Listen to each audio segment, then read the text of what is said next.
पुराने समय की बात है जब महलों में राजाओं और रानियों के जीवन की चमक दमक के पीछे कई रहस्य छिपे रहते थे। महाराज विक्रम सिंह अपनी रानी माधवी के साथ एक आदर्श जोड़ी माने जाते थे, लेकिन इस चमकदार जीवन के पीछे एक ऐसा सच छिपा था जो अगर बाहर आता तो पूरे राज्य में हंगामा मच जाता। महल की एक दासी जिसका नाम चंपा था, अपनी सुंदरता और चतुराई के लिए प्रसिद्ध थी। वह रानी माधवी की सबसे विश्वास पात्र सेविका थी। रानी उसे अपनी हर बात बताती और चंपा उनकी सेवा में दिन रात लगी रहती। लेकिन चंपा के दिल में एक गहरा राज्य था।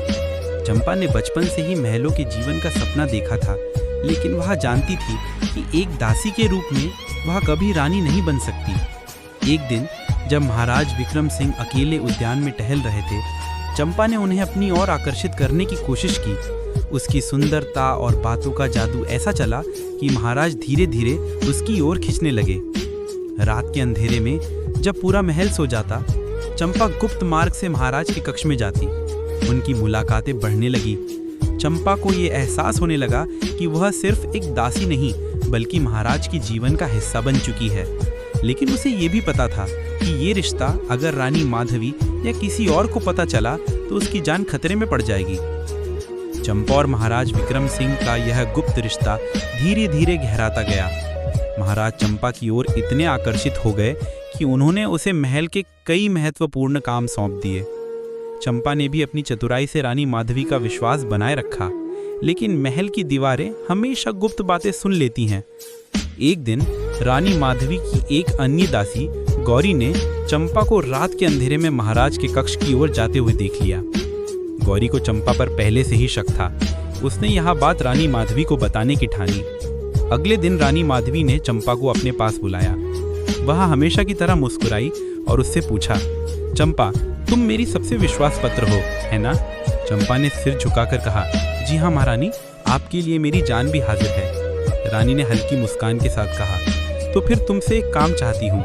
क्या तुम मेरे लिए रात को महाराज के कक्ष में जाकर यह संदेश दे सकती हो? चंपा के चेहरे का रंग उड़ गया। उसने खुद को संभालते हुए कहा, जी महारानी, जैसा आप चाहें। चंपा जानती थी कि रानी माधवी अब शक करने लगी है। वह महाराज से मिलकर उन्हें सब कुछ बताने का फैसला करती है।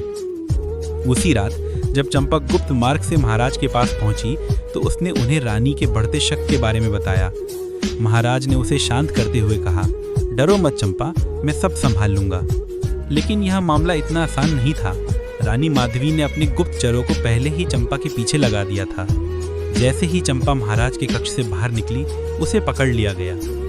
अगली सुबह महल में एक सभा बुलाई गई। रानी माधवी ने चंपा को सबके सामने लाकर कहा, तुमने मेरी पीठ पीछे मेरे ही पति को छल की हिम्मत की, तुम्हें क्या सजा दी जाए?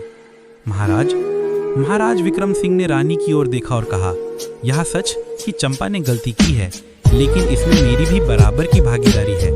उसे सजा देने से पहले खुद को दोषी मानना होगा। महल में सन्नाटा छा गया।